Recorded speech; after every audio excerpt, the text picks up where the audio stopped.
Hi, everyone. Let's talk a little bit today about how children develop intellectual skills.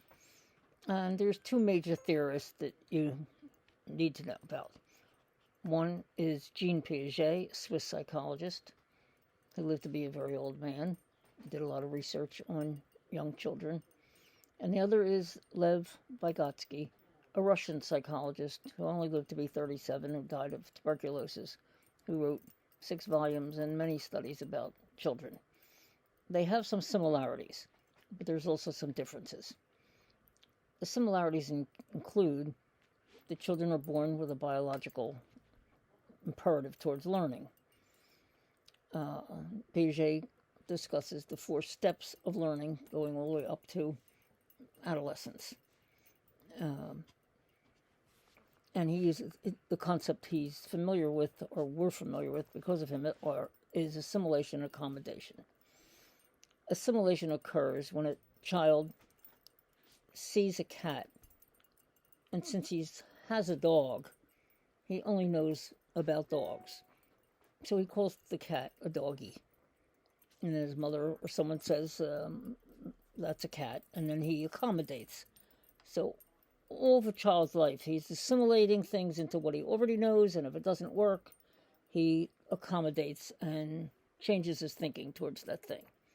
Obviously, the more experiences a child has in life, the more he can accommodate his thinking to these new experiences. Vygotsky, on the other hand, who I tend to favor, talks more about biology being important until the age of 2, and then after that, mostly socio-cultural experiences kick in. Problem solving, he believes that attention, problem solving, memory, these kind of things are all rooted in social interactions, particularly the speech that we use with children, how we talk to children, or what we say to children. Okay. A good example of this, and I'm not being facetious, is that Donald Trump when he was president, had extremely limited vocabulary. And because of that, he had very limited reasoning abilities.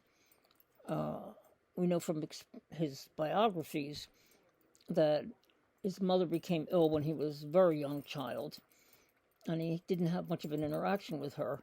His father was not particularly interested in him, and probably housekeepers or nannies talked to him on a rudimentary level. And he really never developed the language ability that proceeded to give him decent attention span, thinking ability, reasoning ability. And this comes very early on, the beginning of it.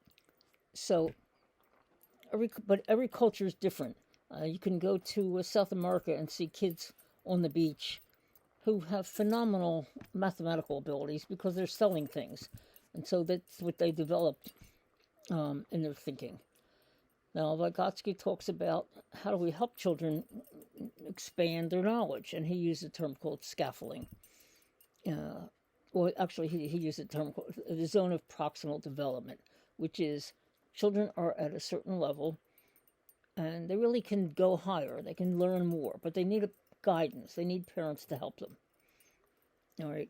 So, for example, when my grandchildren are here, and we have to make eggs, and when they were little, 2 and 3, I would show them how to crack an egg, and then I would give them an egg, and then they would stir the egg, and then they would put the egg in a pan. So they could do a lot of things, even though they're only 2 years old.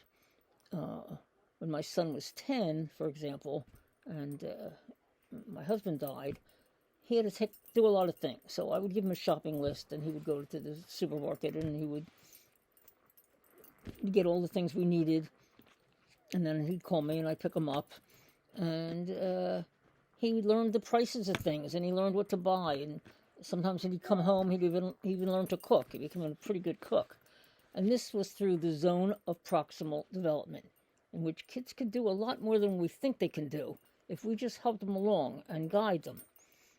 All right? So Vygotsky's view is that within our culture, and our social settings and how we are and our language that we use with children. That's how they develop the thinking tools that will make them successful adults.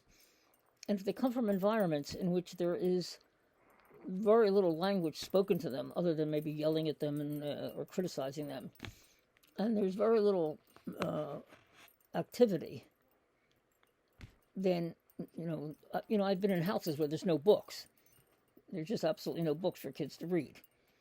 Okay, I've talked to friends of mine who, as kids, never went to the movies, never went to the theater, never had any experiences like that, and so it's really hard to develop sophisticated reasoning if you don't have these experiences, and they come within the family you live in and the cultural setting that you're raised in. So you want to really take a good look at the difference between Piaget and Vygodsky, and you want to see how kids develop intellectually, how they come to reason. And by the time they're adolescents, they really should have a pretty good reasoning ability. Unfortunately, many kids don't, because they don't have the experiences that would give them that kind of ability. So be sure to take a good look at these two researchers and understand the differences. And you want to look at the zone of proximal development. You also want to look at something called scaffolding, how we help kids learn, how we guide them. Okay, so this is a really important concept in understanding child development.